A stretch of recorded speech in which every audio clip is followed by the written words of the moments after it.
Okay, so next we have the privilege of introducing Brenda Morrison. So Brenda Morrison is Simon Fraser University's Director of the Center of Restorative Justice and an Associate Professor in the School of Criminology. She is a social psychologist with teaching, research, and field experience in outdoor education, governance, and justice. She completed her PhD at the Australian National University, where she also worked as a postdoc at the Center for Restorative Justice. Internationally, she has presented papers at the House of Lords and UNESCO. Nationally, she is a research partner with PrevNet, Promoting Relationships Eliminating Violence Network, Children's Rights Academic Network, and serves on the board of Smart Justice Canada. She has also served on justice reform committees for the Ministry of Justice. In British Columbia, she serves on working summits for a justice system for the 21st century, led by the Attorney General's Office. The focus for her fall 2020 summit is diversion and alternatives to short-term incarceration. In her home community, she's an active board member for the North Shore Restorative Justice Society. So please welcome Brenda Morrison. Thanks so much for that warm welcome, Erin, and thanks so much for the invitation, Justice Barnes. It's really great to be with you here on the West Coast of Canada. I'm just going to share my screen. Welcome, everyone. It's really great to be with you here today.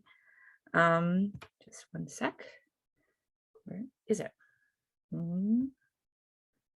Clearly have too many things open here. It was here now. Where'd it go? Sorry about this. It was just here. No problem, Brenda. Take your time.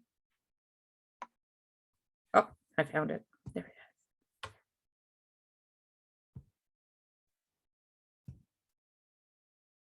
There we go. Can you see it? Yes, we can. Okay. So my presentation today is on restorative justice. And I'm going to talk mostly from the perspective of British Columbia, but I've worked around the world on these issues, but it's just, justice is often operationalized at a provincial level here in Canada, even though we're governed by laws across Canada. So that's going to be my focus today. And I wanted to begin with a land acknowledgement.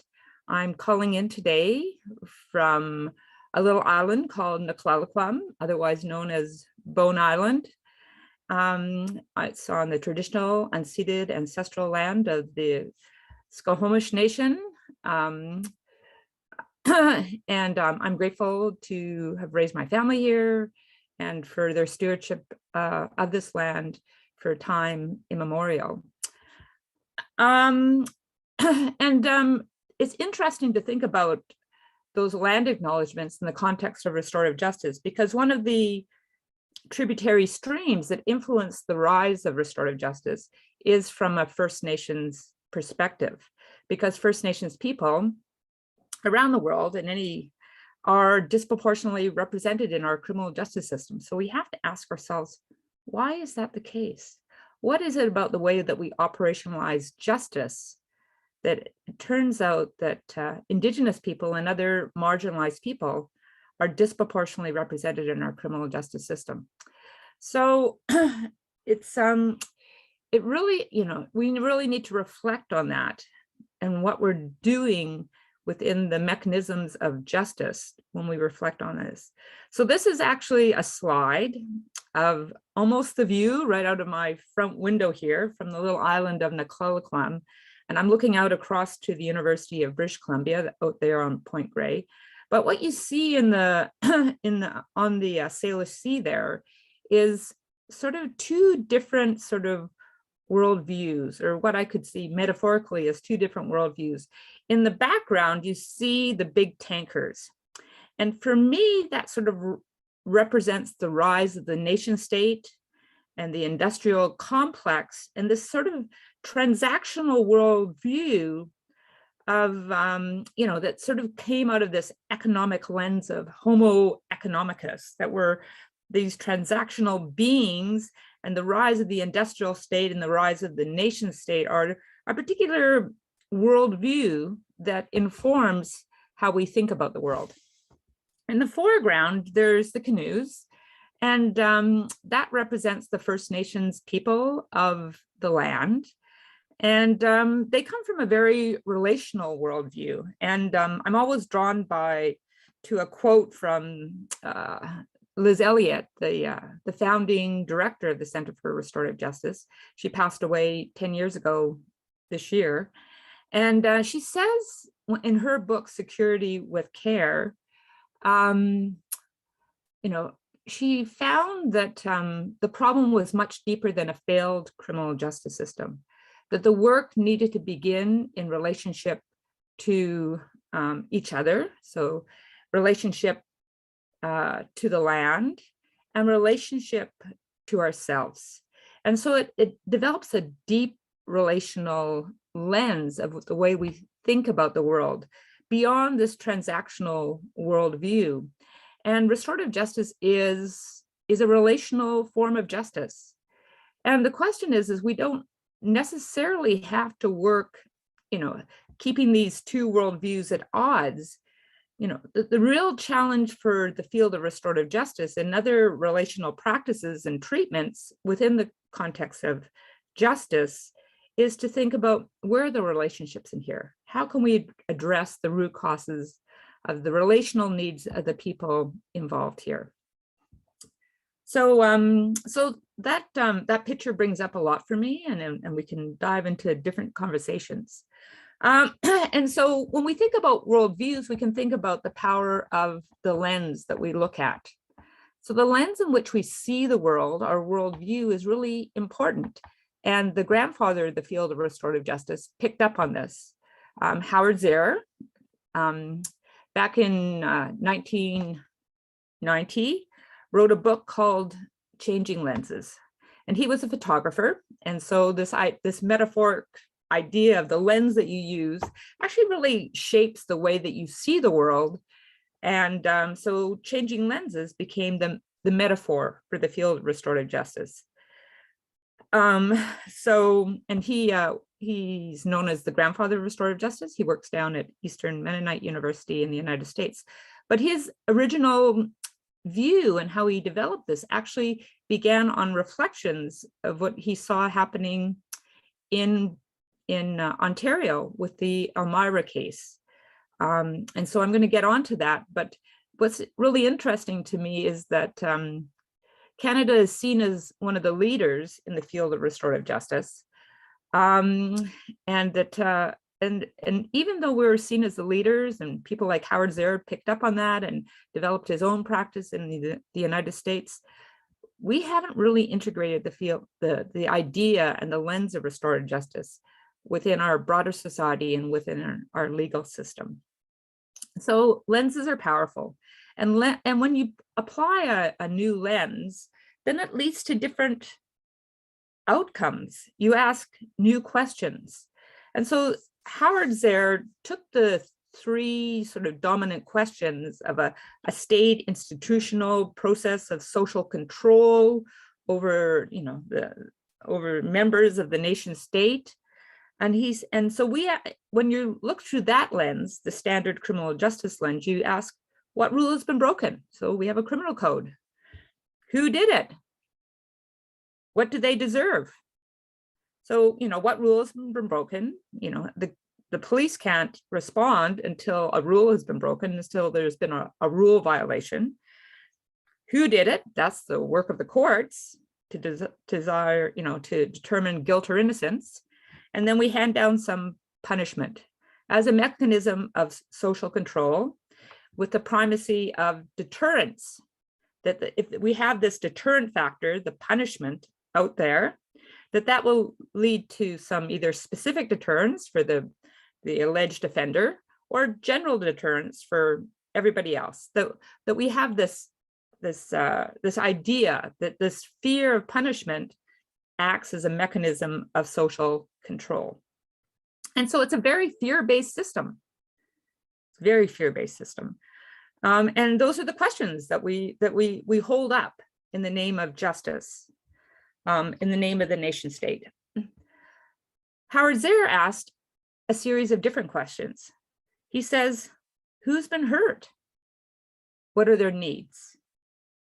Whose obligation is it to respond to those needs? So it's more of a relational approach.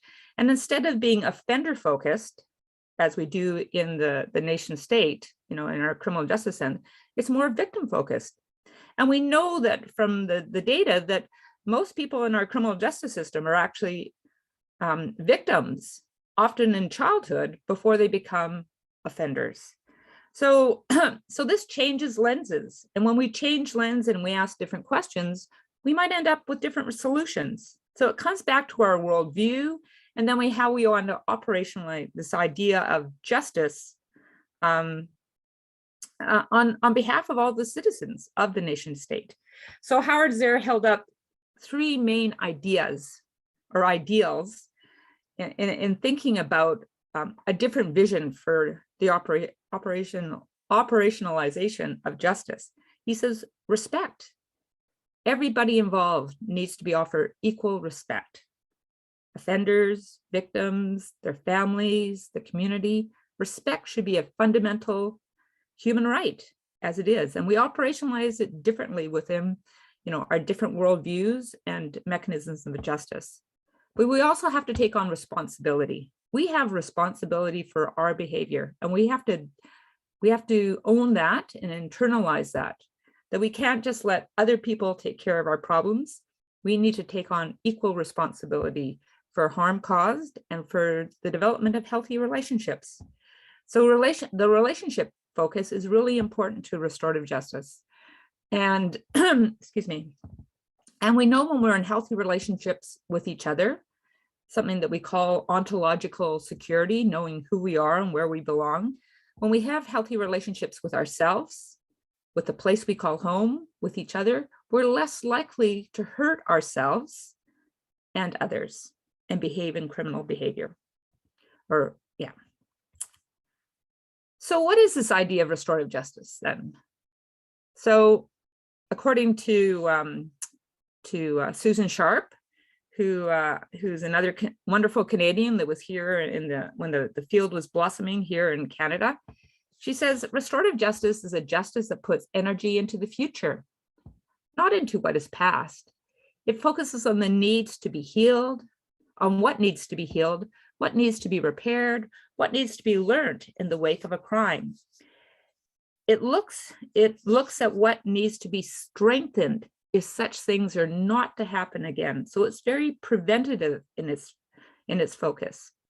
And in operationalizing it, we invite full participation and consensus. So that means everybody affected by the harm or the crime should be involved, because we're all affected in different ways. And that we need to come together in terms of a form of norm clarification. That's the consensus building in terms of the reparation of harm. We need to heal what's been broken. Of course we do, because a broken society leads to more fragmentation. We need full and direct accountability.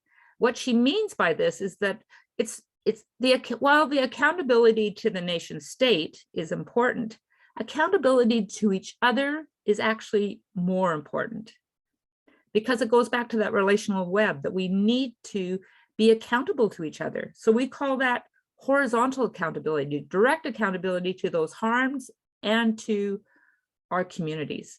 We have to reunite what has been divided, because harm divides us, it fragments us. It's not a sign of a healthy society or community. And we have to strengthen the community to prevent further harm.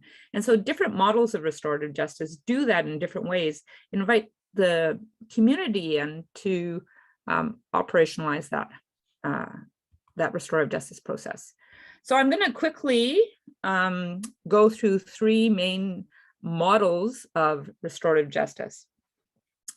And like I said before, Howard Zehr, the grandfather of restorative justice, learned from early developments here in Canada. So there's a famous case, it's called the Elmira case. It happened in 1974 when a probation officer was in charge of two young offenders who came before him. They had vandalized an entire community in a drunken rampage. And Mark decided that instead of taking them to court, where they'd be handed down some punishment, that those young people should really be directly accountable to those harmed in the village through their drunken rampage. So they went door knocking and apologized for the harm that they had caused. And that led to the very first, what was called at the time, the Victim Offender Reconciliation Program.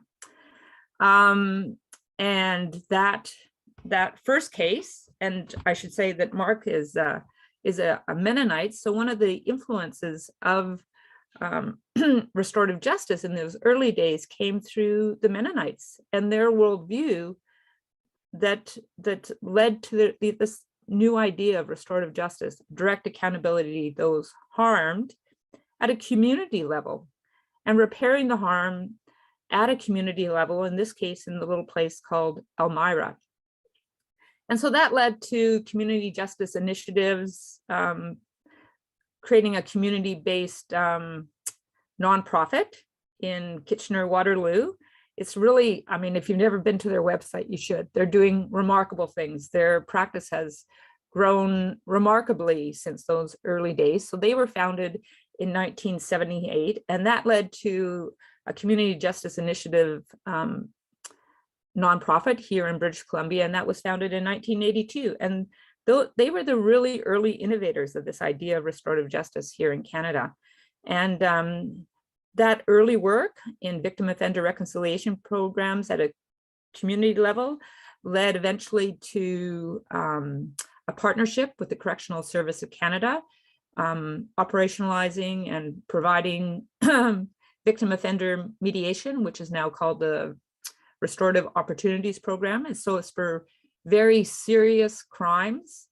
And often the people have already gone to jail, those found responsible for the crime. So we're talking murder, rape, and other very serious crimes with a sentence greater than 2 years.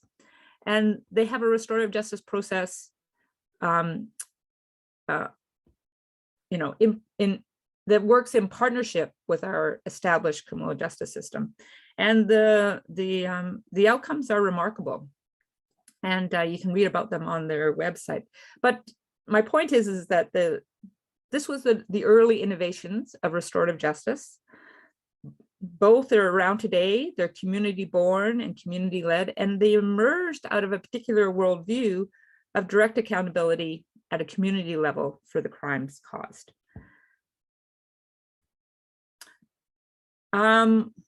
When Canada was reviewing the death penalty way back in the 1980s, a justice committee was set. It was chaired by David Dobney back in the day, and he set out across Canada to talk to Canadians to see if we should be bringing back the death penalty or not. And in that process, he discovered the work of CJI in Ontario in particular, but also the work out here in BC. And he went back after talking to citizens across Canada, and he wrote a book called a report called Taking Responsibility. And and because it was about taking responsibility, one of those 3 R's that Howard Zare put forward, that responsibility, direct responsibility for the harm caused, and giving back to the victims and the community are really important part of our justice proceedings. And so he wrote that report back together with the committee members in 1988, because taking responsibility is really a key feature of restorative justice. That led to amendments in our criminal code in the mid 1990s about direct responsibility to offenders and the victims. And that also with those amendments to our criminal code, that we should be using less restrictive sanctions. Relying always on punishment is not the main idea. But so less restrictive sanctions, when possible, should be used in all cases. This also led to changes within our Youth Criminal Justice Act, and affirming these ideas that come from a restorative justice framework, a relational worldview, that we need to reinforce respect for society values. What keeps us in harmony and good relationships with each other. That reparation of harm done to victims and the community should be central to healthy relationships and keeping people out of harm's way. And that the sanctions that come out of a restorative justice process need to meet people's needs, and they should be appropriate to their level of development. And that we need respect for cultural diversity in a pluralistic Canada. So that early work in the terms of the development of victim offender mediation and reconciliation process that came out of the Mennonite community led to a lot of changes, but other things were happening at the same time. So down in New Zealand, they developed something called family group conferencing, because Maori people are disproportionately represented there as well. And they turned to the Maori people and they said, what do we need? What do we need to do? Because what we're doing is clearly not working. And so they were early innovators in policy development. And so they had strong policy that came in the late 1980s. That led to influence that moved into Australia, and it's called family group decision making, which grew out of family group conferencing, and that came over to Canada about the same sort of, in the late 1990s. It moved into Canada. The RCMP in particular started using something called community conferencing. And here in British Columbia, influenced by the development of the YCGA in 2006, we started using family group conferencing in partnership with the Ministry of Children and Family Development. And now we're working, so that led to two things here in British Columbia, is that we developed a police diversion program, mainly in partnership with the RCMP. So we're diverting young people away from the courts, led by community-based programs here in BC, but also developments within the Ministry of Children and Family Development, using this model of family group conferencing. And so now we have youth probation officers. We have about 8 different ones. So now we're diverting young people away from the court again, but now at the court level, not the policing level. But we also developed family protection policies based on family group conferencing. And the difference between these two models is that a victim offender mediation often only involves 2 people, the victim and the offender, having a dialogue, a collaborative dialogue about the harm caused and reparation of that harm caused. With family group conferencing, the model expands and not only includes the 2 people, but their community of care, in particular, the family. And so the model becomes broader from a dialectical model to also include family members and what we call their community of care. So the model is broadening and causing more influence because there's more people involved. And we can also repair relationships.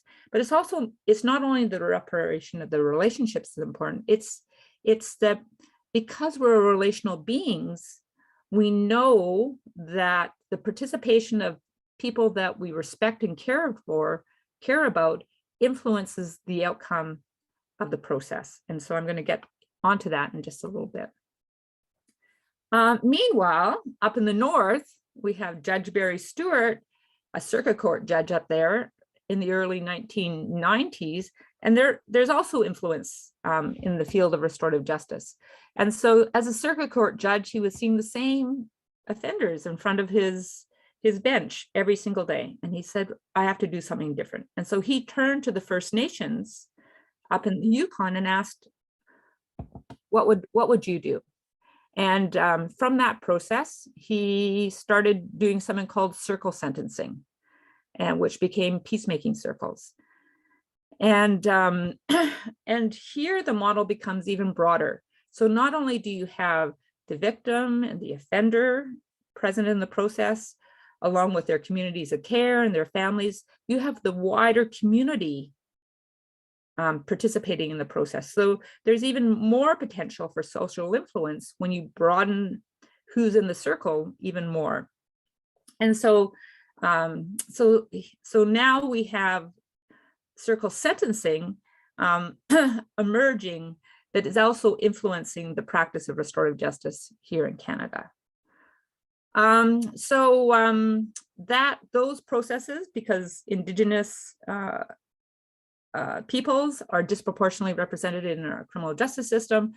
Federally, we developed the Aboriginal Justice Strategy in 2007. Here in British Columbia, we have 30 different programs, and they're operationalized across British Columbia in different ways. The Stolo Nation has a practice that's a little bit different than what's happening up in Alert Bay. We have here in Vancouver, we have the Vancouver Aboriginal Transformative Justice Society. And building on the last presenter's presentation, the homelessness is built in, the need to address homelessness is built into the process. And so we can keep the complexity of people's lives alive in processes that allow for that complexity. And that's what restorative justice does. We also have the Punky Lake Wilderness Camp, and they're doing remarkable things up there as well. So up there in the Punky Lake process, up in Williams Lake, they're being extremely innovative. They have the community-based approaches to restorative justice and peacemaking. They do sentencing circles. They also have another partnership in partnership with the Correctional Service Canada, which is called the Work to Give program. The Work to Give program, instead of giving back to the victim, which is important and can be enacted through a range of processes, it's about giving back to the community that has been disproportionately harmed by criminal behavior. So it's a really innovative program called Work to Give. There's wilderness camps that take people back to the land to build their relationship with the land. That takes me back to that first quote by Liz Elliott, that our relationship with the land and place is really important too. And they work in partnership with the whole spectrum of the criminal justice system. And so it's important to get these things into policy. And policy is only one side of the equation. You can't do things different without there being policy. But actually changing that worldview is much harder. Getting out of our ritualistic habits, whether we're being a police officer, a judge, a member of a jury, working for the corrections, getting out of our rhythms, our habitual rhythms that come up with the rise of, the economy and just doing our job. We need to move beyond that. So we've done a lot of policy development here in British Columbia. So Jeff Calper, a QC here in British Columbia, he started thinking about a justice system for the 21st century and advocated for increasing, funding and performance indicators to increase restorative justice programs. This went on to the development of a timely and balanced justice system. What does that mean? There was a development of a white paper. In British Columbia, we have over 60 different community-based restorative justice programs. They're called community accountability programs. Just a few years ago, we developed the Restorative Justice Association of British Columbia that's there to support these programs. we're seeking to, the policy recommended that we seek to work across the different ministries that hold up the nation state, everything from our Solicitor General's office to our Attorney General's office to MCFD, the Ministry of Children and Family Development. So we have to, we're doing all these things, but it's all in policy. We had we have Daryl Placus, who was the parliamentary secretary on crime reduction in 2014, making similar recommendations. But it's slow business. The average citizen doesn't know that restorative justice is, restorative justice is a right, that they have victims' rights, that they should be afforded the opportunity for a restorative justice program. So I'm going to take from the words from our former Chief Justice, Beverly McLaughlin, who delivered a speech at the Comox Restorative Justice Forum that they have every year in honor of Iona Campanola. She says, restorative justice is an old idea that we have lost, and we must return to the roots of justice and recalibrate the intent of justice. And we must find ways for restorative justice to coexist with this current dominant model and infuse as much restorative justice as we can at as many levels as we can. Restorative justice is not a panacea, but we must take risks. And that's what we haven't done. We haven't taken the risk. We're maintaining the status quo within our justice system, because restorative justice is a powerful idea for healing and a new way forward. So just a little bit of stats. We know from randomized control trial that we get increased apologies when we use restorative justice, decreased vengeance. We can reduce the idea of fear when we use a restorative justice process. And for victims of crime, we can reduce their symptomology around post-traumatic stress. And in terms of recidivism rates, there's a lot of numbers here, but the main point is that restorative justice reduces recidivism within our criminal justice system. It makes moral and economic sense. So with that, again, here's a beautiful picture from the west coast of Canada, where we're gonna leap forward into a new way. We just need to work a little harder. And as the last presenter said, we have lots of policy. We just need the will of government and the people that it represents in moving forward. That's it. I'm happy to take some questions.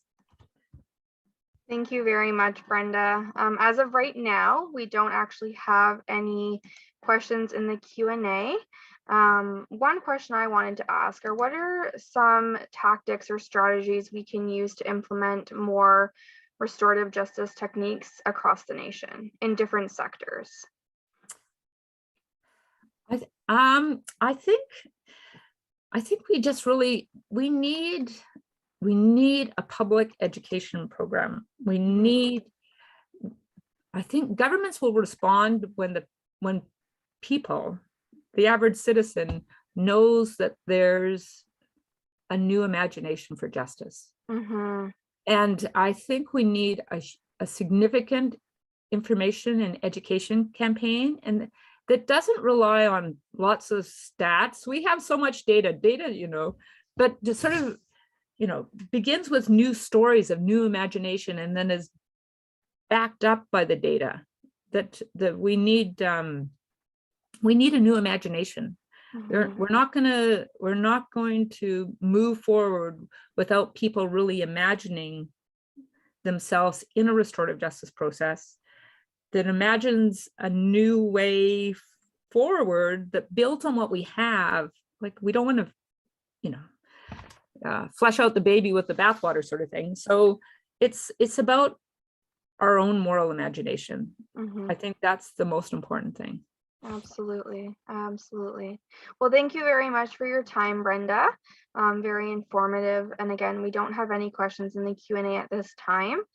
So feel free to leave up your slide point, or if you want to, hang on a second. We have a question here. Okay, so question from Cindy E. Brenda, for you is, I am a youth justice coordinator and I would like to know how to get more police involved with diversion. Yeah, well, the police, it's getting the police involved is sometimes challenging. I'm a board member with our local restorative justice group, North Shore Restorative Justice, and we have very good partnerships with them. And here in BC, we have it a little bit easy because the way that these CAP programs are operationalized. So we often have office space in their policing agencies, but often they don't change until they're like, we just started, the way we started, and we've been around for 25 years now, we started inviting them to participate in restorative justice process. And so we were more proactive. So we would just have trainings, and to those trainings, we would just invite the police to join us, because it's through the experience of understanding something different. You know, they can rely on the data. The data is important to changing minds and hearts, but it's the experience that's more powerful. So we just started inviting them, come to and turning up at their briefings at the beginning of their watch, and just building relationships. It all comes down to building healthy relationships and building trust over time. And so developing healthy relationships with the policing is really important, and just inviting them into your world. Just keep on inviting them into their world. And it's a long process, but it's a remarkable process. And I would also, there's a group down in Boston, Massachusetts called ROCA. And there's a remarkable story, and I would definitely go to their website and look at what they're doing. But I remember being down there a number of years ago when I was working in Philadelphia, and there was a police officer, and the woman who ran ROCA used to always yell at them like a little yappy terrier, and then she did exactly what I just described. She started inviting the police in, building relationships.